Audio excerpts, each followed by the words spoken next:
नमस्कार, अपन समाचारमा स्वागत छ। सुरुवातमा हेडलाइन्स। देशभरि पछिल्लो 24 घण्टामा 3122 जनामा कोरोना संक्रमण, प्रदेश 2 मा 92 जना थपिए। सिङ्गो पार्टी पंक्तिलाई कोभिड-19 विरुद्धको लडाईँमा केन्द्रीय हुन नेकपा एमालेको निर्देशन। जानकी मेडिकल कलेजका कर्मचारीहरूबाट कलेजको प्रशासनिक कक्षहरूमा तालाबन्दी, श्रम शोषण गरेको आरोप। भारतमा पछिल्लो 24 घण्टामा 3,49,600 संक्रमित थपिए।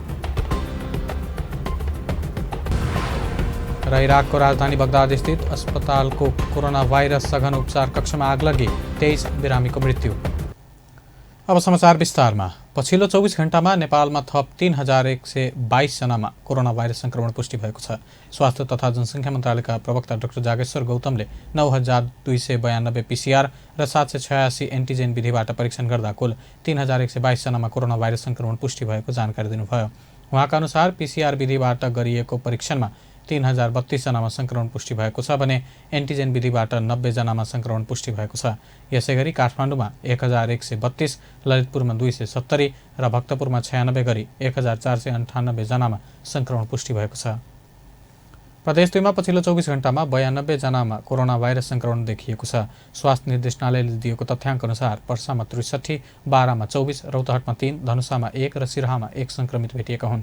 यससँगै प्रदेश 2 मा कोरोनाका कुल संक्रमितको संख्या 18,357 पुगेको छ। प्रदेश 2 मा 16,998 जना संक्रमण मुक्त भइसकेका छन्। अहिलेसम्म 1,50,094 जनाको स्वाब सङ्कलन गरिएको छ, जसमध्ये 58 को नतिजा आउन बाँकी छ। प्रदेश 2 मा हाल 1,142 जना सक्रिय संक्रमित रहेका छन्। नेकपा एमाले सिङ्गो पार्टी पंक्तिलाई कोभिड-19 विरुद्धको लडाईँमा केन्द्रित हुन निर्देशन दिएको छ। आइतबार प्रधानमन्त्री निवास बालुवाटारमा बसेको नेकपा एमाले महाधिवेशन आयोजक कमिटीको बैठकले कोभिड-19 को संक्रमण बढिरहेको भन्दै यस विरुद्धको लडाईँमा सिङ्गो पार्टी पंक्तिलाई परिचालित हुन निर्देशन दिएको हो।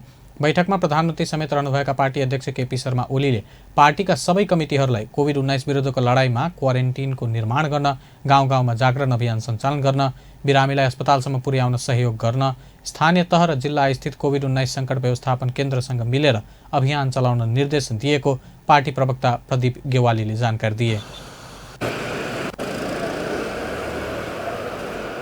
पत्रकार मित्रहरू, नेकपा एमाले व्यक्तित्वहरू सहित बसेर हामीले कोभिडको बारेमा जे निष्कर्ष निकाल्यौँ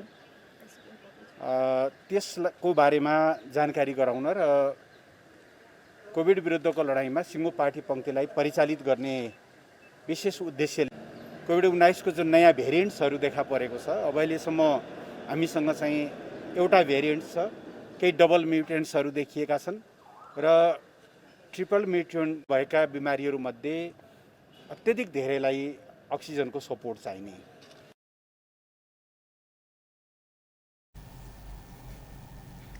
प्रवक्ता गेवालीले तत्काल देशभर लकडाउन नहुने बताउनुभयो। सरकारको आग्रह स्वास्थ्य मापदण्ड पालना गराउनु नै रहेको बताउनुभयो।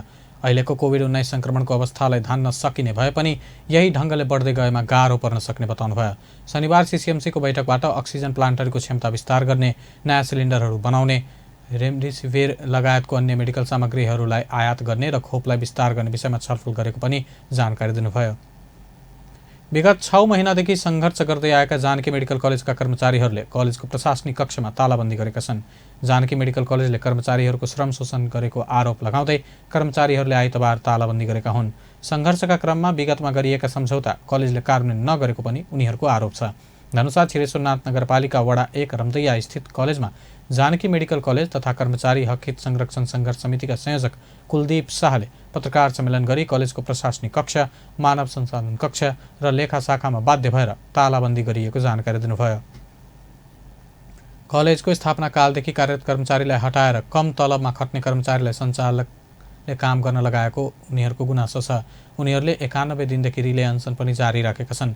उनीहरूले बक्यौता 7 महिनाको तलब पाउनुपर्ने, 6 वटा दशैं खर्च, 7 वर्षको सञ्चय कोष, अस्पतालको सेवा सुविधामा सुधार, मेडिकल काउन्सिलको मापदण्ड पालना लगायत आफूहरूको माग रहेको बताएका छन्।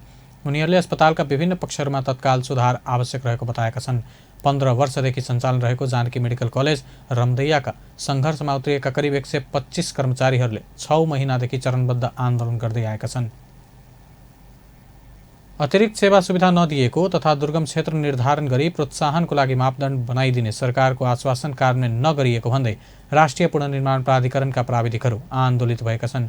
आइतबार पत्रकार सम्मेलन गरी प्राविधिकहरूले सेवा प्रवेश गर्दा नै उपलब्ध गराउने भनिएको अतिरिक्त सुविधा उपलब्ध नगराइएको, प्रोत्साहनको लागि मापदण्ड नबनाइएको र यसअघि गरिएका सहमति कार्यान्वयन नगरिएको भन्दै आन्दोलनका कार्यक्रम घोषणा गरेका हुन्। यसअघि गत चैत 30 गते प्राधिकरणलाई 2 बुँदे माग राखी 12 दिने अल्टिमेटम दिएको भए पनि प्राधिकरणले मौनता साधेका कारण पूर्व निर्धारित आन्दोलनका कार्यक्रम घोषणा गरिएको राष्ट्रिय पुनर्निर्माण प्राधिकरणका प्राविधिक राष्ट्रिय हक हित संरक्षण समितिका अध्यक्ष इन्जिनियर अविनाश अमरले बताउनुभयो। सुनाइदिनुस् भनेर सम्पूर्णमा हामीले अनुरोध गर्न चाहन्छौँ र अबको हाम्रो कार्यक्रमहरू पस्किँदै गर्दाखेरि हामी यसपालि काठमाडौँको सडकमा मार्च उतार्दैनौँ। हाम्रो कार्यालय यसपालि तालाबन्दी गर्ने भन्ने हाम्रो कुनै योजना छैन।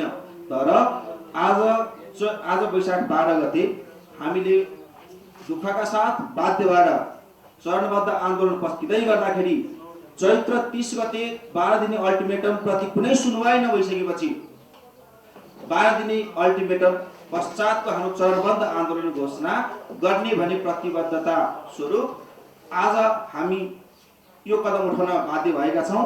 भोलि वैशाख 13 गते सम्बन्धित पक्षले वार्ताको आह्वान गरेमा अध्यक्ष अमरको संयोजकत्वमा 11 सदस्यीय वार्ता समिति गठन गरिएको पनि बताइएको छ। मकवानपुरको कैलाश गाउँपालिकामा वञ्चरो प्रहार गरी बाबुको हत्या गरिएको छ। कैलाश गाउँपालिका वडा 3 मा आइतबार बिहान आफ्नै छोराले वञ्चरो प्रहार गर्दा बुवाको मृत्यु भएको जिल्ला प्रहरी कार्यालय मकवानपुरले जनाएको छ। मृत्यु हुनेमा स्थानीय 50 वर्षीय बलराम सापकोटा रहेको जिल्ला प्रहरी कार्यालय मकवानपुरले जनाएको छ। सापकोटाले 30 वर्षीय छोरा अञ्जन सापकोटाले टाउकोमा वञ्चरो हानी प्रहार गरेको छ। उनलाई नियन्त्रणमा लिए थप अनुसन्धान सुरु गरिएको छ। तनहुँको देवघाट र चितवनको ठिमुरा जोड्ने त्रिशुली नदीमाथि बनिरहेको पुलबाट खस्दा 1 जना मजदुरको मृत्यु भएको छ। आइतबार बिहान निर्माणाधीन पुलबाट 10 जना मजदुर त्रिशुली नदीमा खसेका थिए। तीमध्ये 1 जना भारतीय नागरिक विजय यादवको मृत्यु भएको चितवन प्रहरी प्रमुख ओम प्रकाश अधिकारीले जानकारी दिए। अर्का 1 जना बेपत्ता भएका छन्। बेपत्ता व्यक्तिको खोजी भइरहेको उनले बताए। घटनास्थलबाट 8 जनालाई घाइते अवस्थामा उद्धार गरिएको छ। अब अन्तर्राष्ट्रिय समाचार।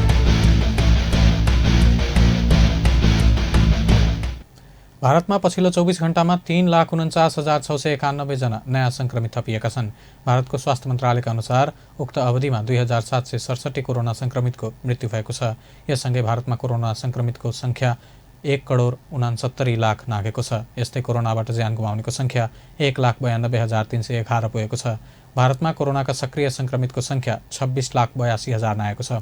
भारतको महाराष्ट्रमा सबैभन्दा बढी 67,000 भन्दा बढी नयाँ संक्रमित थपिएका छन्। त्यस्तै उत्तर प्रदेशमा नयाँ संक्रमितको संख्या 37,000 भन्दा बढी छ भने कर्नाटकमा नयाँ संक्रमितको संख्या 29,000 भन्दा बढी छ। भारतमा अहिलेसम्म 14 करोड 9 लाख डोज कोरोना विरुद्धको खोप व्यक्तिलाई दिइसकेको छ। भारतका केही राज्यहरूले कोरोनाको बढ्दो संक्रमणलाई मध्यनजर गर्दै सामाजिक गतिविधिमा प्रतिबन्ध लगाएको छ। इराकको राजधानी बगदाद स्थित इबन अल खातिब अस्पतालको कोरोना भाइरस सघन उपचार कक्षमा आइतबार भएको आगलगीमा परेर 23 जना बिरामीको मृत्यु भएको छ। स्वास्थ्य अधिकारीहरूका अनुसार अक्सिजन सिलिन्डर विस्फोटबाट आगलगी सुरु भएको थियो। उक्त अस्पतालमा अग्नि नियन्त्रकको व्यवस्था नभएका कारण अस्पतालभित्रका प्रज्वलनशील सामानहरू आगो तत्कालै सल्किएको थियो। दशकौंदेखिको द्वन्द्व र थोरै लगानीका कारण इराकी अस्पतालहरूको अवस्था अत्यन्त दयनीय छ। अस्पतालहरूमा औषधि र शय्याको पनि अभाव छ। आगलगी हुँदा उक्त अस्पतालमा कोभिड-19 का सख्त बिरामी 30 जनालाई राखिएको थियो। अन्त्यमा हेडलाइन्स पुनः एकपटक। नेपालमा पछिल्लो 24 घण्टामा 3,122 जनामा कोरोना संक्रमण, प्रदेश 2 मा 92 जना थपिए। सिङ्गो पार्टी पंक्तिलाई कोभिड-19 विरुद्धको लडाईँमा केन्द्रीय हुन नेकपा एमालेको निर्देशन। जानकी मेडिकल कलेजका कर्मचारीहरूबाट कलेजको प्रशासनिक कक्षहरूमा तालाबन्दी, श्रम शोषण गरेको आरोप। भारतमा पछिल्लो 24 घण्टामा 3,49,600 संक्रमित थपिए। र इराकको राजधानी बगदाद स्थित अस्पतालको कोरोना भाइरस सघन उपचार कक्षमा आगलगी, 23 बिरामीको मृत्यु। हवस् त, अपन न्युज अहिलेलाई यति नै। अपन टेलिभिजन हेर्दै रहनुहोला। नमस्कार।